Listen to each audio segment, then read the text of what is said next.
వనభోజనానికి వచ్చిన కుర్మిసాలి వాళ్ళందరికీ కూడా పేరు పేరున నమస్కారం.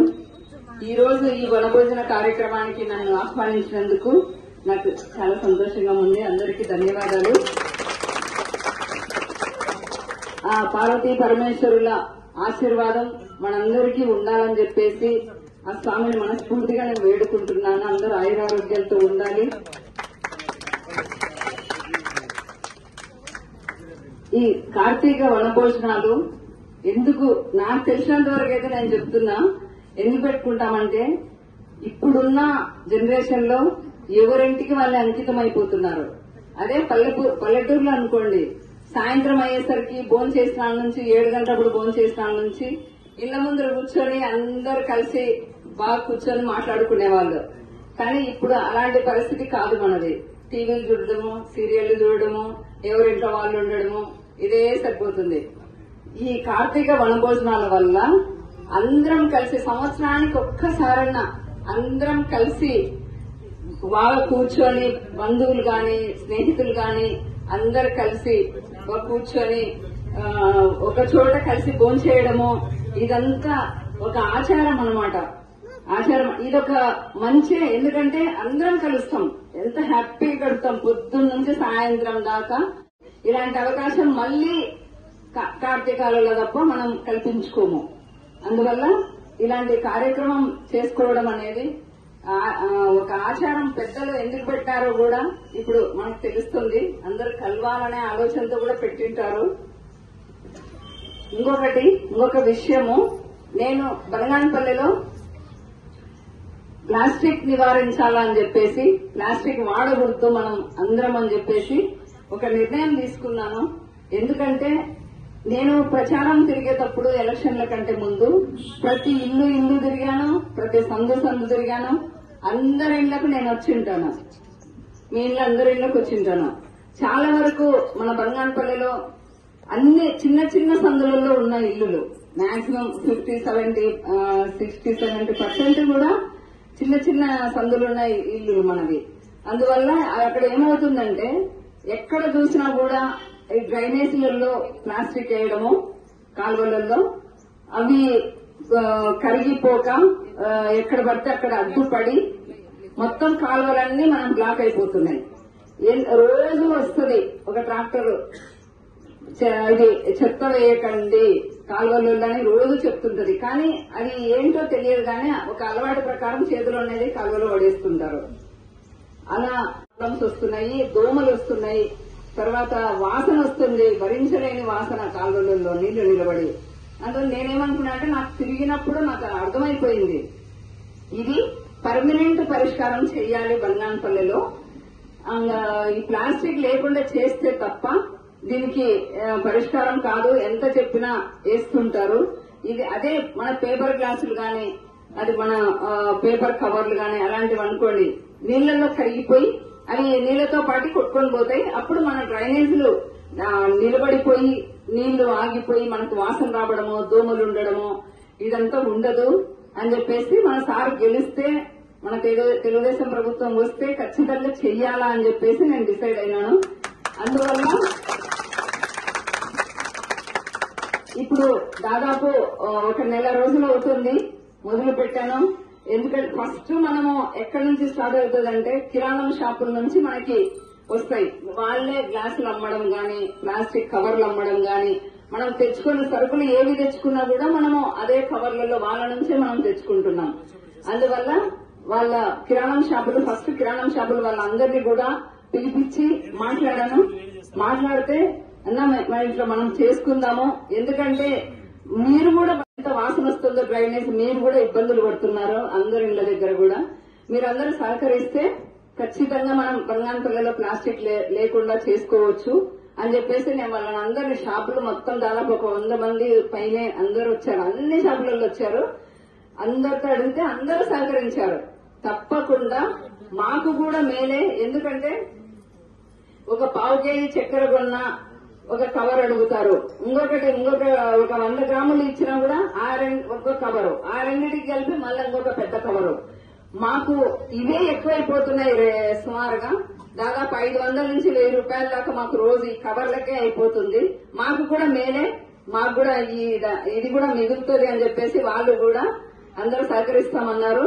కానీ వాళ్ళు నేనేమనుకున్నానంటే డిసెంబర్ లాస్ట్ నుంచి అమల్లోకి తీసుకొద్దాం జనవరి 1 నుంచి అని చెప్పేసి నేను అనుకున్నాను.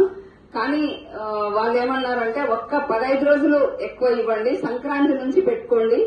ఎందుకంటే మేము తెచ్చుకున్న కవర్లని మేము అయిపోదేసుకుంటాము. ఇప్పటి నుంచి మేము బయట నుంచి తెచ్చుకోము కవర్లు, ఉన్న కవర్లు అయిపోదేసేసుకుని అప్పటి నుంచి మొదలు పెట్టుకుందామంటే నేను సరే అన్నాను. అప్పటి నుంచి కూడా అందరికీ చెప్తున్నా, సంక్రాంతి రోజు నుంచి మన బనగానపల్లిలో ప్లాస్టిక్ కవర్ అనేదే ఎవ్వరు వాడకూడదు. ఎవరు దయచేసి ఇక్కడ అందరూ చాలా మంది కానీ ఇట్లా ఫంక్షన్లు కానీ ఎంగేజ్మెంట్లు కానీ లేకపోతే చిన్న చిన్న ఫంక్షన్లు అన్ని బర్త్డేలు కానీ ఇట్లా చేసుకుంటుంటారు కదా, వాళ్ళందరూ కూడా దయచేసి నా మాట మన్నించి మీరందరూ కూడా ప్లాస్టిక్ గ్లాసులు వాడకుండా నీళ్లు తాగడానికి పేపర్ గ్లాసులు తెచ్చుకోవాలని నేను అందరినీ మనస్ఫూర్తిగా కోరుకుంటున్నాను. ఎందుకంటే ఇది ఒకరి వల్ల అయ్యే పని కాదు, ప్రతి ఒక్కరూ సహకరించాలి.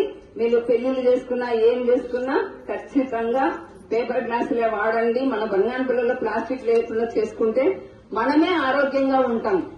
ఎందుకంటే ఇప్పుడు మీరు రాన చూస్తే మన పెట్రోల్ బంక్ ఏరియా అంతా దాదాపు ఆవులు చాలా వరకు రోడ్ల మీద ఆవులు ఉంటున్నాయి. అవి ఏం చేస్తున్నాయి, మనము ప్లాస్టిక్ కవర్ లో ఆ ఫుడ్ ఒకటి ఏది ఇంట్లో అయితే మిగులుతుందో అది తీసుకొని ముడి వేసి తీసుకొని పోయి అక్కడ పడేస్తున్నారు.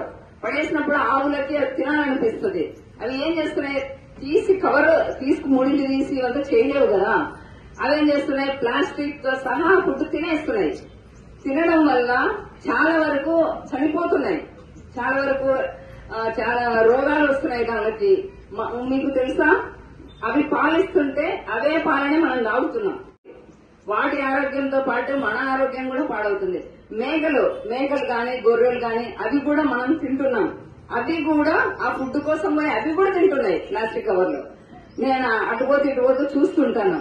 అందువల్ల అందరూ గమనించి మనం ప్లాస్టిక్ లేకుండా చేసుకుందాము అంటే నేను ముందుకు వెళ్తా, లేకుంటే ఇంతతో స్టాప్ అవుతా.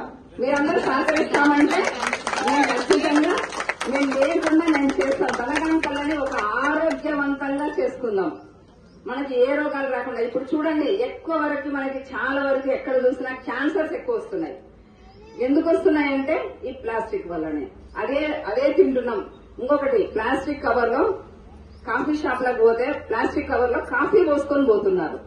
అది మనం ఇంటికెళ్లి ఆ గ్లాసులలో పోసుకునే లోపే ఆ ప్లాస్టిక్ అంతా కరిగే కాఫీలోకి వెళ్ళిపోతుంది. అది తాగితే మన పరిస్థితి క్యాన్సర్లు రాక ఏమవుతాయి. అన్ని సాంబార్లు, తర్వాత చట్నీలు, కాఫీలు, ఏ ఫుడ్ కూడా ప్లాస్టిక్ లోనే ఉంటది. చికెన్ తీసుకొని పోతాం, అది మనం ఇంటికి తీసుకొని పోయి అది కడిగి చేసుకునే లోపే అది అబ్జర్వ్ చేసేసి ఉంటది ప్లాస్టిక్ కవర్ నుంచి. ఖచ్చితంగా క్యాన్సర్లు వస్తున్నాయి. అసలు ఏం క్యాన్సర్ కూడా ఎవరు చెప్పలేకు, డాక్టర్లకే అంతుపట్టట్లేదు. కొన్ని అయితే అసలు అట్లా తయారైపోతుంది. చాలా వరకు నా దగ్గరనే ఏది పడినా వెళ్లేదాన్ని. కానీ ఇప్పుడు ఏమైతుందంటే ఇది చూసుకుంటున్నా, ఆఫీస్ లో జనాలు వస్తున్నారు వాళ్ళని చూసుకుంటున్నా, ఇంత చూసుకుంటూ ప్లాస్టిక్ లేకుండా చేయాలని ఆ పని మీద తిరుగుతున్నా. చూడండి, లేకపోతే నా ఇంట్లో కూర్చుంటే నాకు నడుస్తుంది. ఎందుకు మన బనగానపల్లిలో అందరూ ఆరోగ్యంగా ఉండాలని చెప్పేసి నేను అందరినీ కోరుకుంటున్నా. మరి మీరు కూడా మా కోసం కదా అది మా కష్టపడుతుంది అని చెప్పేసి మీరు అందరూ అర్థం చేసుకుని సహకరించాలని చెప్పేసి కోరుకుంటున్నాను. కూరగాయలు అందులో వేసుకొచ్చుకోండి, సరుకులు అందులో వేసుకొచ్చుకోండి. వాళ్ళకు కూడా నేను చెప్పిన ఎవరు ప్లాస్టిక్ కవర్లు ఇవ్వకండి అని చెప్పేసి. దయచేసి ఎవరిలాగా కుట్టుకోవచ్చు కూడా, ఎక్కువ ఖర్చు కూడా కాదు. ఒక సైన్ బట్ట ఒక 1/2 మీటర్ తెచ్చుకున్నామంటే ఒక సంచి తయారవుతుంది. 6 నెలలు సంవత్సరము ఉంటది. ఉంటదా ఉండదా చెప్పండి. మీకు కూడా తెలుసు బట్టలు, మీరు కూడా మాక్సిమం అమ్ముతుంటారు.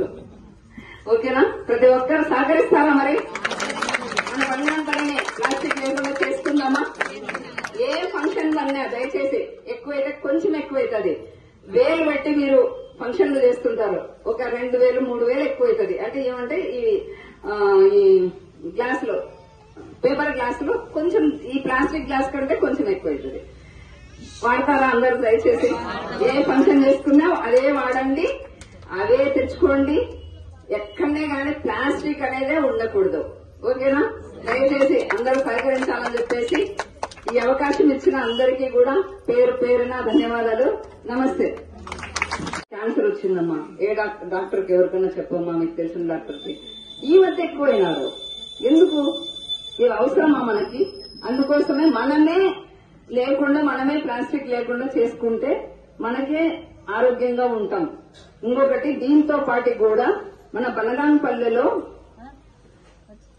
మా ఇంట్లో చాలా మంది చూసింటారు. చూసినారు కదా? మా ఇంట్లోకి వస్తే ఎట్లుంటది చెప్పండి ఒక్కసారి. గ్రీనరీ ఉంటది కదా, పచ్చగా ఉంటది కదా. అట్లా నేను బనగానపల్లెని అట్లనే చెట్లు నాటి చేద్దామనుకుంటున్నా. అది కూడా మీ అందరూ సహకరించాలి. ఎలా సహకరించాలంటే చెప్తా. ఇప్పుడు మామూలుగా ఇదే ఉంది అనుకోండి, ఇది ఒక చిన్న సందు. ఇందులో చెట్టు పెడదామంటే అటు కాలువ ఉంటది, ఇటు కాలువ ఉంటది. ఇప్పుడు గొర్రెలు వేసి చెట్టు పెట్టినాం అనుకోండి, మీకు లేట్ అవుతుందా భోజనానికి? సార్, అది నాడదామంటే అది డ్రైనేజ్ ఉంది, కాలువ ఉంది కాబట్టి ఆ చెట్టు భూమి లేకపోయి ఏర్లన్నీ డ్రైనేజ్ లేకపోయి మొత్తం నీళ్ళు ఆగిపోయే ఛాన్సెస్ ఉన్నాయి. అందువల్ల నేనేం చేస్తున్నానంటే ఒక 4 అడుగులు ఎత్తు కుండీ తీసుకొని కొని 2 అడుగులు లోపల ప్రతి చోట ఎక్కడైతే మనకు వసతి ఉందో, ఏ ఇంటి దగ్గరైనా ఎక్కడ వసతి ఉంటే ఆ ఇంటి దగ్గర నచ్చిన అందరూ పెట్టుకోవచ్చు చెట్టు. ఎందుకంటే అది ఎవరికి అడ్డం రాదు. 2 అడుగులు అంటే చిన్నగా ఉంటది, ఒక వారకు ఉంటది. మన ఇంటి దగ్గర ఒక వారకు ఉంటది, మన ఇంటికి ఒక నీరు వస్తుంది. అందరు పెట్టుకుంటే కుండీ పెడతాము, మట్టి పోస్తాం, ఎరువు వేస్తాం, అన్ని చేస్తాం. మీ ఇంటి దగ్గర ఏ ఇంటి దగ్గర అయితే చెట్టు ఉంటుందో చెట్టు కూడా ఇస్తాం. మీరు నాటుకొని దానికి ఒక చెంబు నీళ్లు రోజు పోయాలి. మీరు చేయాల్సిందంటే మీరు ఏం చేయాల్సిన అవసరం లేదు. ఒక చెంబు నీళ్లు రోజు ఎవరింటి దగ్గర అయితే చెట్టు ఉంటుందో వాళ్ళు ఒక చెంబు నీళ్లు పోయండి చాలు. అదే పెద్దగా అయిపోయి మీకు చూడు, ఇప్పుడు చెట్టు నీడ ఉండేందుకే అందరూ నీడలో ఉండాలనుకుంటాం. ఈ షామేనా లేకుండా ఏదో చెట్టు ఉంది అనుకోండి, మనకు షామేత అవసరం లేకుండా కూడా చెట్టు నీడలో బాగా ఉండొచ్చు. అట్లా పచ్చదనంగాను ఆరోగ్యంగాను చెయ్యాలని చెప్పేసి నేను డిసైడ్ అయినాను. మరి మీరందరూ కూడా ఏ షాప్ లేకపోయినా ప్లాస్టిక్ కవర్లు ఇస్తే గానా మాకొద్దు ప్లాస్టిక్ కవర్లు అని ఇప్పటి నుంచి ప్రతి ఒక్కరూ చికెన్ కోసం మటన్ కోసం పోతే ఒక టిఫిన్ తీసుకొని పోండి. అంతకుముందు తీసుకుపోయేవాళ్ళు 40 ఏళ్ల క్రితం. నిజమా కదా? పెద్దవాళ్ళకి తెలిసి ఉంటుంది. 40 ఏళ్ల క్రితం టిఫిన్లో తీసుకుపోయేవాళ్ళు. ఇప్పుడు కవర్లలో వేసుకొచ్చుకుంటున్నారు. అది వద్దు, పాత పద్ధతినే పాటిద్దాం. అప్పుడు ఏ రోగాలు లేకుండా ఉండే అందరికీ. 40 ఏళ్ల 50 ఏళ్ల క్రితము ఇన్ని రోగాలు ఉండేవే అసలు? ఎప్పుడో జ్వరం వచ్చేది, లేకుంటే జలుబు వచ్చేది, అంతే. ఏ రోగాలు లేకుండా ఉండేది. ఇప్పుడు ఎక్కడ చూసినా రోగాలమయమైపోయింది. అందువల్ల అట్లా టిఫిన్లు తీసుకపోండి. లేకపోతే మీరు ఖచ్చితంగా మగవాళ్ళు ఎవరైతే ఉన్నారో వాళ్ళందరూ బైక్ లో ఒక బట్ట కవర్ పెట్టుకోండి, లేకపోతే ఒక కట్టెల బ్యాగ్ లాంటిది. ఫస్ట్ ప్లాస్టిక్ లేకుండా చేసినాక అప్పుడు సపరేట్ గా మళ్ళీ వస్తా. వచ్చే సంవత్సరం వచ్చి ఒక్క నిమిషాలు వచ్చే సంవత్సరం వచ్చి నేను సన్మానం చేయించుకుంటా. ఇప్పుడొద్దు, ఇప్పుడు నెరవేరినాక ఒక్క నిమిషం ఆగు. నెరవేరినాక మన అప్పుడు నేను వచ్చి అదే పనిగా వస్తా. వస్తా నేను వచ్చి అప్పుడు సన్మానం చేయించుకుంటా. మీరందరూ ప్లాస్టిక్ లేదు బనగానపల్లెలు అంటే మీరందరూ సహకరించినట్టే. అప్పుడు వచ్చి సన్మానం లేదు. దీనికి నాకు దయచేసి నా మాట మన్నించి ఈ సన్మానం ఇప్పుడు వచ్చే సంవత్సరం చేయించుకుంటా. ప్లాస్టిక్ నివారణ అయినాక మరి నాకు సంతోషం ఉండాలి కదా. నేను రావడమే ఒక నిమిషం, నేను రావడమే మీకు సంతోషమా? అది రాదు కదా, అది రాదు కదా. అదే కదా, అది కావాలి కదా. మీకు సంతోషమే కదా నేను వచ్చినందుకు. ఇంకా చాలు, అదే నాకు చాలు. ఓకేనా? మీ అభిమానము, మీ ప్రేమ, మీ ఆప్యాయత, ఇవే నాకు పెద్ద సన్మానాలు. మీరు దీనికి సహకరిస్తే అంతకంటే పెద్ద సన్మానం అదే. దయచేసి అర్థం చేసుకోండి. ఓకేనా? వచ్చే సంవత్సరం వచ్చి నేను చేయించుకుంటా. అది కూడా ప్లాస్టిక్ లేకుండా మీరందరూ సహకరిస్తే.